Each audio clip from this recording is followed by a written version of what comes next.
Hey, my dandelions, how you doing? If you're new to the channel or you're just passing through, I'd like to explain the dandelion reference. Um, the dandelion is a symbol of the military brat because it's tenacious, it perseveres, it blows in the wind and can take root anywhere, even in the harshest conditions.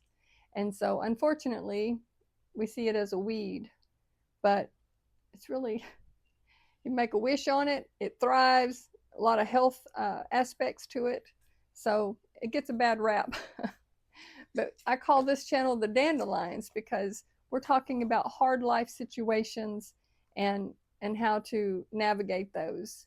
And so one of my viewers brought up a topic about someone in the family being a conspiracy theorist. And that's hard because when people get on that conspiracy theory kick, uh, you can almost brainwash yourself. You know, if you go down a rabbit hole far enough, um, you can brainwash yourself to where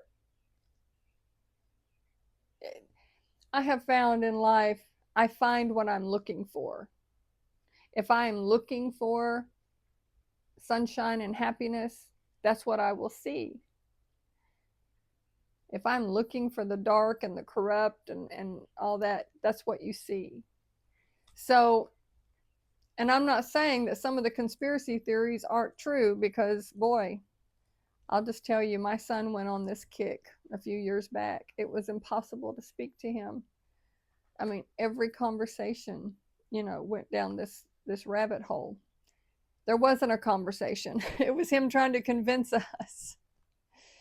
And I have to admit, some of the stuff seemed pretty far out there. And now it's come to pass that some of that wasn't that far out there.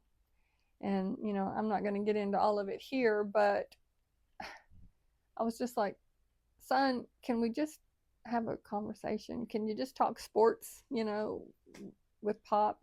My husband is their stepfather. They call him Pop. Can y'all just talk sports again? That was always their connection. And he had no interest in anything of his former life. He just wanted to talk about, he would send me videos to watch. I'd watch a little bit of it, and it was just, it dominated the conversation and got to where he wasn't a lot of fun to be around, and I have a feeling that's what this viewer's niece is like. You get to a family gathering and you want to catch up with everybody, and you got this one person over here. Oh, my son, I don't know. He went through a spell where the earth is flat. There's demons. Every picture he saw, he could see demons in it and stuff. It was just weird. I'm just going to say hang in there because usually time reveals that some of that stuff is not true.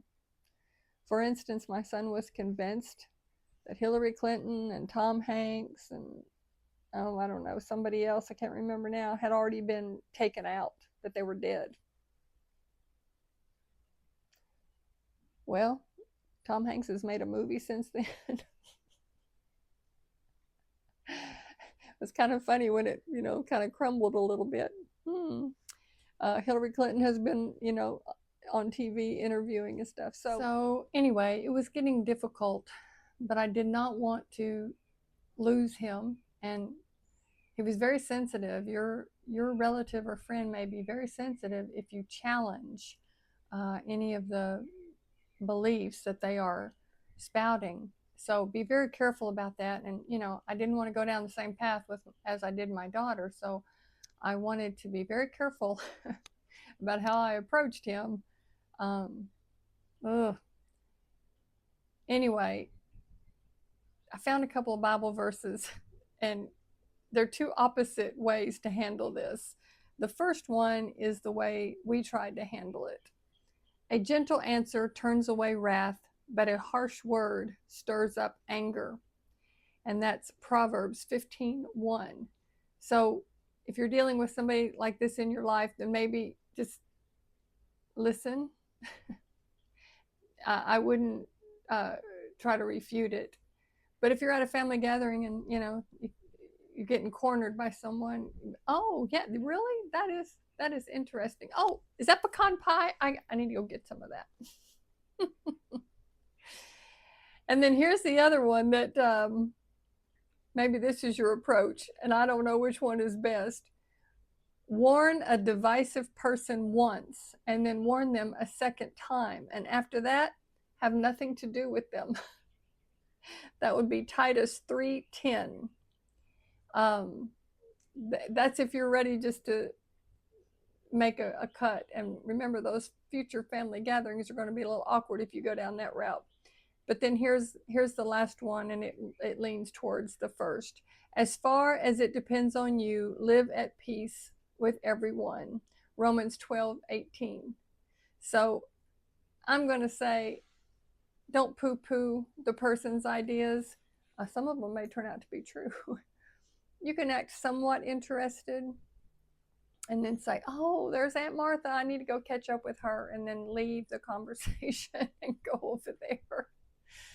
I don't know. Stick it out, because usually time will prove to them that they weren't quite right on everything.